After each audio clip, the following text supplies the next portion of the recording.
Welcome back to Educator.com's English Grammar course. This lesson is part of our unit on verbs, and it's about perfect tenses. Let's get started.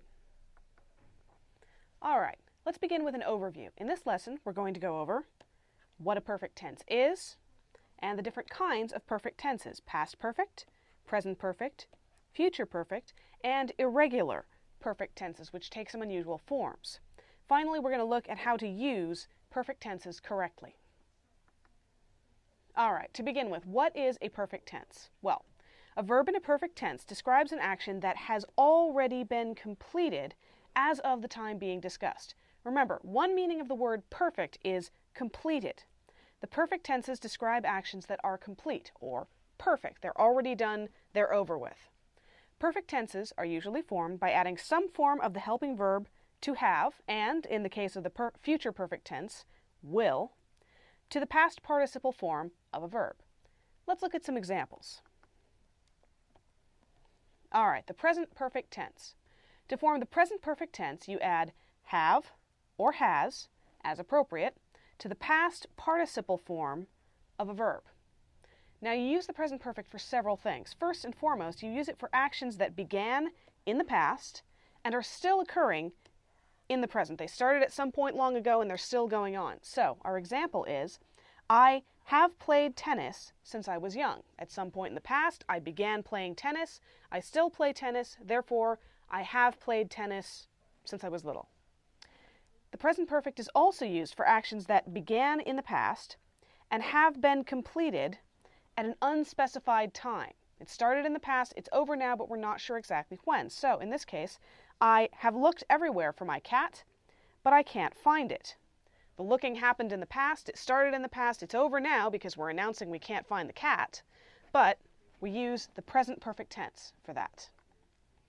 All right, the past perfect tense, similar to the present perfect, is formed by adding had to the past participle form of a verb. You use the past perfect for actions that are already completed before another past time or action. The past perfect tense is what I like to call the past of the past. You're speaking of some point in the past, and as of that point, that action is still already over, already done with. It's perfect as of the past perfect tense. So, I had played tennis for years before I entered my first tournament. Notice that the verb entered is in the past tense. Entering the tournament is in the past, and playing tennis for years is the past of the past. So, the past perfect had played. And similarly, before my 10th birthday, I had traveled to 10 countries. Again, we're talking about the 10th birthday like it happened in the past. The travel happened before that, so past of the past perfect. All right, the future perfect tense. You form the future perfect tense by adding will have to the past participle form of the verb. Now, you use the future perfect tense for actions that will be completed before or by a specific time. As with all future tenses, you're making a prediction about the future, but you're making a prediction about completion, about perfection. So, by noon tomorrow, the sun will have risen high in the sky. Normally, sunrise takes place early in the morning, so by noon, we can confidently predict that the sun will have risen. It will be done rising by noon. Before our vacation is over, we will have visited every country in Europe. Again, if it's on the agenda, if you can predict with some confidence that you're going to do it, you can say, by some future point, the end of the vacation, we will have done this. When you see me next, I will have graduated from college. Again, the graduation is on the schedule, you're on track, so you can say, by this future point, which presumably takes place after the graduation ceremony, I will have graduated. All right. Here's the tricky part: irregular perfect tenses. If a verb has an irregular past participle, it will have an irregular perfect tense. All right, in this case, I have broken many eggs while making omelets. The verb to break is an irregular verb. It has an irregular past participle, broken. And so we have broken many eggs. The pen pals had written many letters to each other before they ever met in person. Again, the verb to write is irregular. It has the past participle written, so it has an irregular past perfect. By next week, I will have seen the new action movie. Again, the verb to see has an irregular past participle, so it has an irregular perfect tense. All right, let's do some examples. Take a look at these sentences and see if you can figure out which perfect tense goes in each blank. I already, some form of give, many gifts. The escaped prisoner, some form of run, 10 miles by the time he was caught. By tomorrow, I, some form of surprise, you with your birthday present. He remembered how she, some form of smile, at him in days gone by. And she, some form of play, the piano for 10 years. Take a good look, pause the video if you need to. And there we have it. I already have given many gifts. Your clue here was already. You're talking about an action that is complete as of now, so have given. The escaped prisoner had run 10 miles by the time he was caught.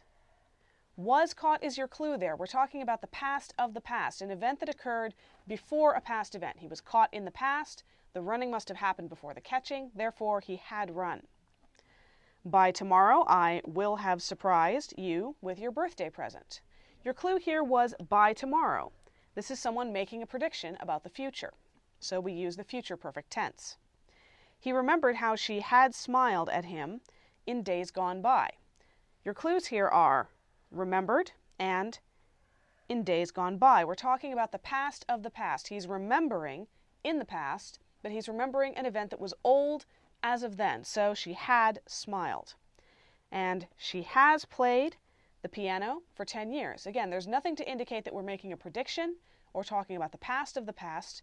So we use the present perfect tense, has played. All right. Here's how to use them correctly. Remember what each tense is for. So we're going to do a quick review. You use the present perfect tense for actions that began in the past and are complete, or that began in the past and are still ongoing. You have traveled all over the world. You use the past perfect tense for actions that were already complete before another past time or action, the past of the past. She had been there before he arrived. So we're talking about something that happened before a past event, past of the past, past perfect.